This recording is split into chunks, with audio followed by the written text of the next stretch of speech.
ঈদের ছুটিতে রাজধানী ছাড়ছেন ঘরমুখো মানুষ। ভোর থেকেই রাজধানী কমলাপুর রেল স্টেশনে যাত্রীদের উপচে পড়া ভিড়।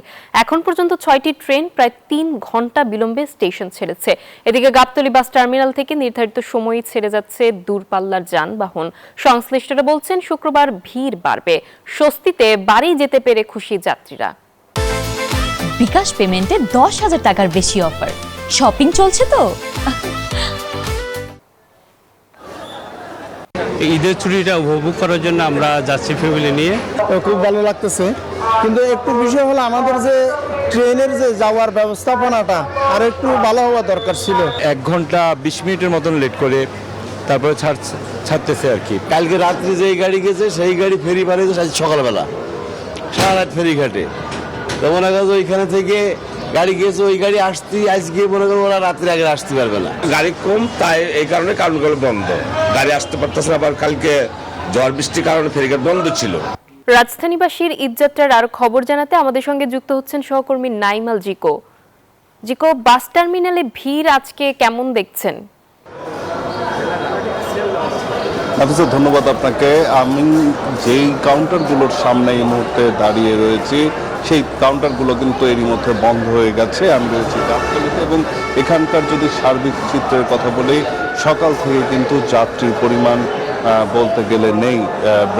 বলতে গেলে প্রায় অলস সময় পার করছেন এখানে যারা বাসের কর্তৃপক্ষ রয়েছেন। তারা যেটি আশঙ্কা করছেন যে আজকে যদি এই অবস্থা হয়, সেক্ষেত্রে ঈদের আগের দিন অর্থাৎ আগামীকাল তারা যাত্রী পাবেন না বলে কিন্তু জানিয়েছেন। একটু যদি আমি দেখাই যে এখানে বাস টার্মিনালের যদি অবস্থা, সেই চিত্র আসলে সরাসরি দেখলেই বুঝতে পারবেন যে এখানে মানুষের পরিমাণ কতটা কম এবং কোনো রকমের কোনো ভোগান্তি নেই। ভোগান্তি ছাড়াই মানুষ কিন্তু নিজ নিজ বাড়িতে যেতে পারছেন। তারা এখানে আজকের দিনে যারা যাচ্ছেন তারা সবাই স্বস্তি প্রকাশ করেছেন এবং প্রিয় মানুষটির সাথে আসলে স্বাচ্ছন্দ্যে যেতে পেরে সরকারকেও কিন্তু তারা ধন্যবাদ জানিয়েছেন যে এবারের গতবারের তুলনায় এবারে যেই ঈদ যাত্রাটি হচ্ছে এটি আসলে ভোগান্তি সড়কপথে অনেকটা কমেছে এবং অতিরিক্ত ভাড়া আদায়ের কিন্তু অভিযোগ এই গাবতলী বাস টার্মিনাল থেকে আমরা আজকে পাইনি। গতকালকে